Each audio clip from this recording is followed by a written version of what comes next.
కదిలినా అరిసినా పేక చీరేస్తా.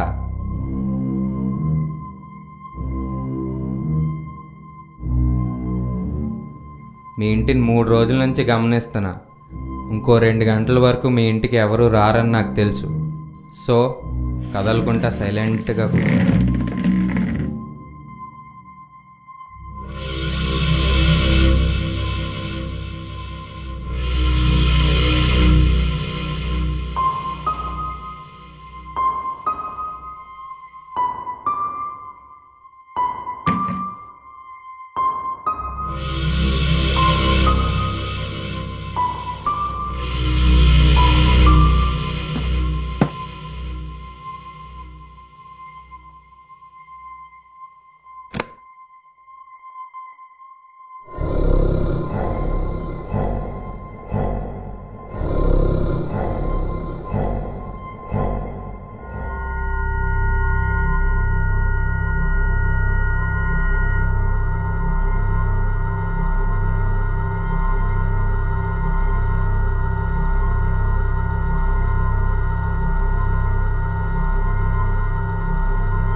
నీకో కథ చెప్పాలి, జాగ్రత్తగా విను. 1750లో మన భారతదేశం మొఘల్ పరిపాలనలో ఉండేది. నార్త్ ఇండియాని రెహమాన్ అనే రాజు పరిపాలించేవాడు. రెహమాన్ చూడ్డానికి 6 అడుగులు అందగాడు. కానీ చాలా చిన్న వయసులో పెళ్లి చేసేశారు. తన వైఫ్ అంటే రెహమాన్కి చాలా ఇష్టం. కానీ వాళ్ళకు ఉన్నది ఒకటే బాధ, వాళ్ళకి సంతానం లేదు. అది అలా ఉండగా ఒకరోజు రాణి ఏడుస్తూ రాజుని, మీరేం చేస్తారో తెలియదు, నాకు పండంటి బిడ్డ కావాలని కోరింది. రాణి మాట కాదనని రాజు తన గురువు అయిన ముల్లాని పిలిచి తన ప్రాబ్లం చెప్పాడు. గురువు బాగా ఆలోచించి రాజుకు ఒక సొల్యూషన్ చెప్పాడు. అదేంటంటే రాజుని నార్త్ ఇండియాలో ఉన్న మసీదులన్నీ తిరిగి రమ్మన్నాడు. కానీ ఆ టైంలో పళ్ళు నీళ్ళు తప్ప ఇంకేమీ ముట్టుకోవద్దన్నాడు.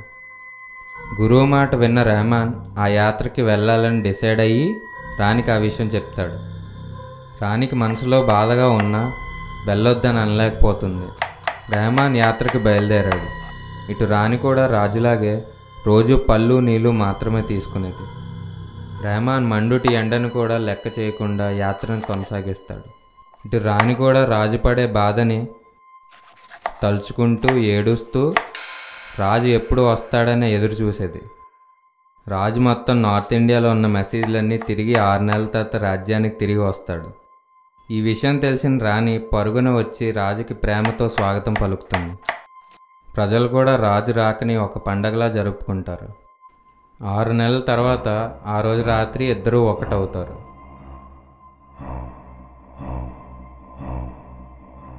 కొన్ని రోజుల తర్వాత రాణి ఆనందంతో తన గర్భవతి అని రాజుకి చెప్తుంది.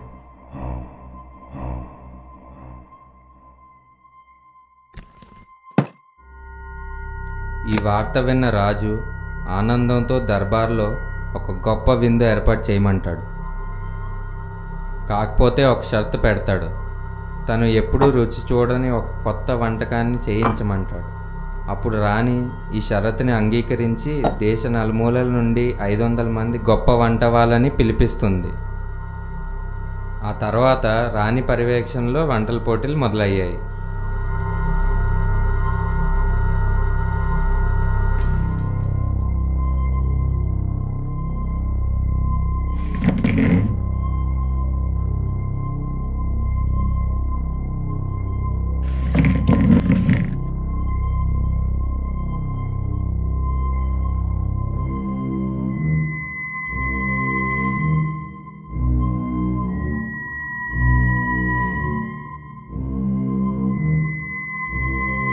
కడాయి ఎక్కడుంది? సర్లే నేనే ఎత్తుక్కుంటాను.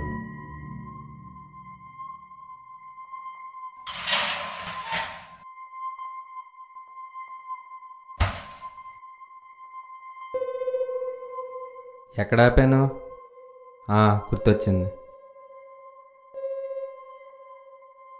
మొదటి రౌండ్లో రాజు 50 వంటకాలను రుచి చూస్తాడు, కానీ ఏవీ నచ్చవు. మళ్ళీ రెండో రౌండ్లో ఇంకో 50 వంటకాలని రుచి చూస్తాడు, కానీ అవి కూడా నచ్చవు. అయితే నెక్స్ట్ డే మళ్ళీ కొత్త ఎనర్జీతో మిగతా వంట వాళ్ళు వంటలు మొదలు పెడతారు, కానీ అవి కూడా రాజుకి నచ్చవు.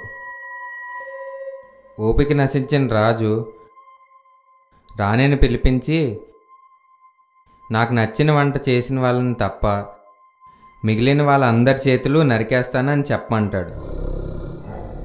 ఇది విన్న తర్వాత కూడా వంటల్లో కానీ వంట వాళ్ళలో కానీ ఎటువంటి మార్పు రాదు.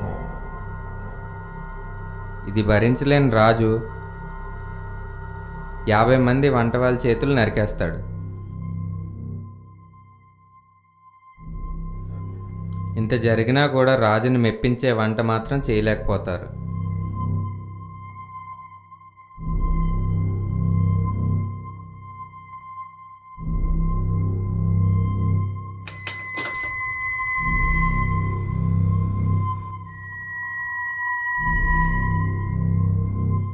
నాకు నచ్చని వంటలు చేసిన వాళ్ళ చేతులు నరికేస్తానని రాజు వార్నింగ్ ఇస్తాడు.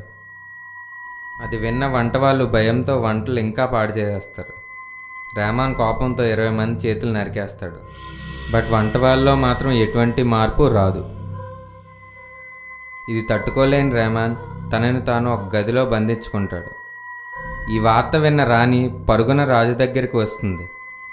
అప్పుడు రాజు, నాకు నచ్చిన వంట చేసినంత వరకు ఈ గదిలో బందీగా ఉండిపోతాను అని చెప్తాడు. ఏం చేయాలో తెలియక రాణి మంత్రులందరినీ పిలిచి ఒక సమావేశం ఏర్పాటు చేస్తుంది. కానీ మంత్రులు కూడా ఏం చేయాలో అర్థం కాక సైలెంట్గా ఉండిపోతారు. చాలాసేపు ఆలోచించాక రాణికి ఒక గొప్ప ఐడియా వస్తుంది.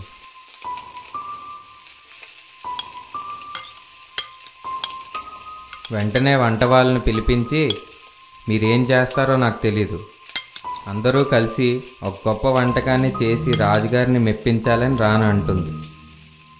రాణి మాట విన్న వంట వాళ్ళందరూ ఒక మీటింగ్ పెట్టుకొని వాళ్ళ ఎక్స్పీరియన్స్ షేర్ చేసుకొని ఒక గొప్ప వంటకానికి రెసిపీ రెడీ చేస్తారు. రాణి పర్యవేక్షణలో వంటల పోటీలు మొదలవుతాయి. ఇంతలో సైన్యాధ్యక్షుడు పరుగున వచ్చి, మహారాణి, పక్క రాజ్యం వాళ్ళకి మన రాజుగారి గురించి తెలిసిపోయింది. రాజులేని రాజ్యం మీదకి దండయాత్రకి వస్తున్నారని చెప్తాడు. అది విన్న రాణి కంగారుగా,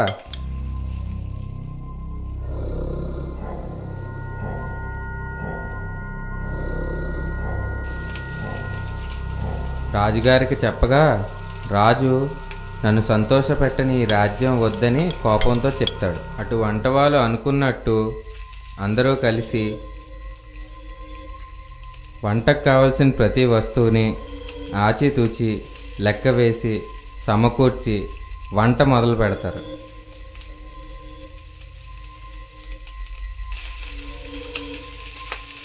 మొత్తానికి వంట పూర్తవుతుంది.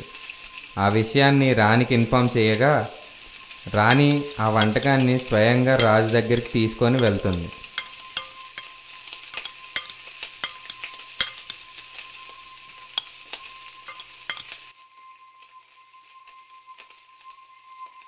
కానీ రాజు నమ్మడు, తలుపులు తీయడానికి ఒప్పుకోడు.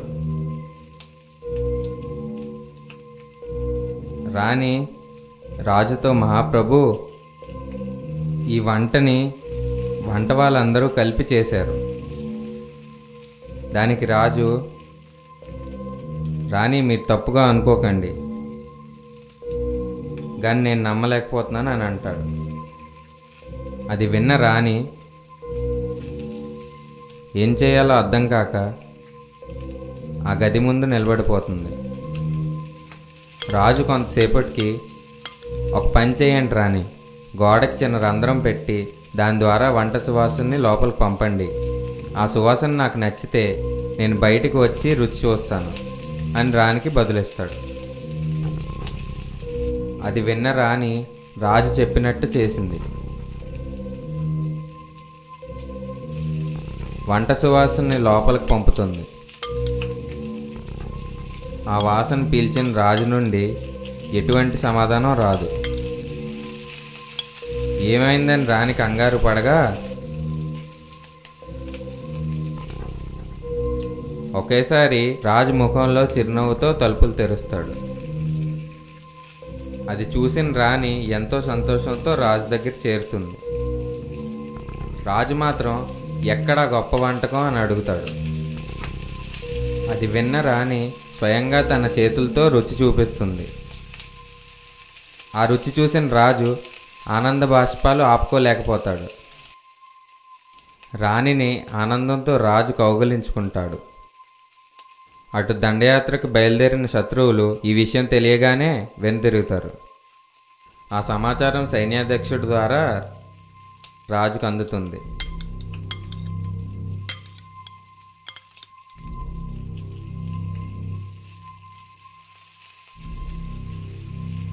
రాజు తన తప్పు తెలుసుకొని రాణి ప్రజల్ని క్షమాపణ అడుగుతాడు.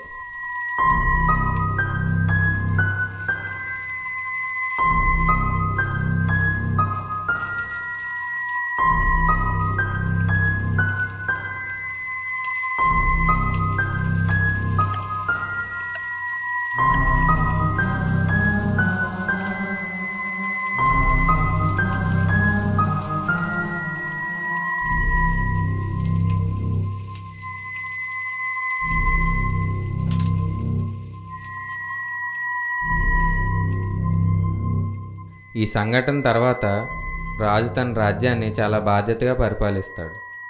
కొన్నాళ్ళ తర్వాత వాళ్ళకి వారసుడు పుడతాడు.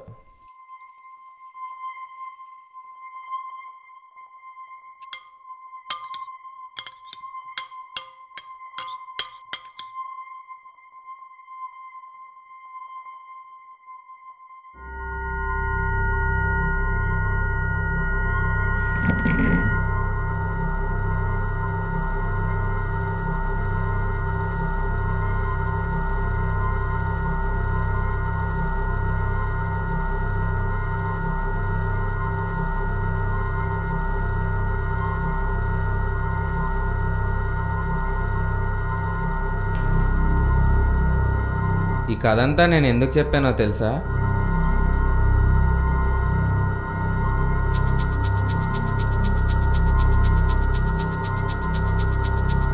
ఒక రాజు రాజ్యాన్ని కోల్పోయే పరిస్థితి తీసుకొచ్చిన వంటకం ఏంటో తెలుసా? ఇది మొగలాయ్ చికెన్. ఇంత గొప్ప చరిత్ర ఉన్న వంటకాన్ని నీకు ఇష్టం వచ్చినట్టు వండి అడ్డదిడ్డంగా వండి యూట్యూబ్లో పెట్టేస్తావా? ఇంకోసారి కానీ నీ వంట వీడియోలు నాకు యూట్యూబ్లో కనిపించాయా, తెచ్చిన కత్తి కూరగాయలు కోయడానికి కాదు, నీ పేక్ కోస్తా. ఏంటి?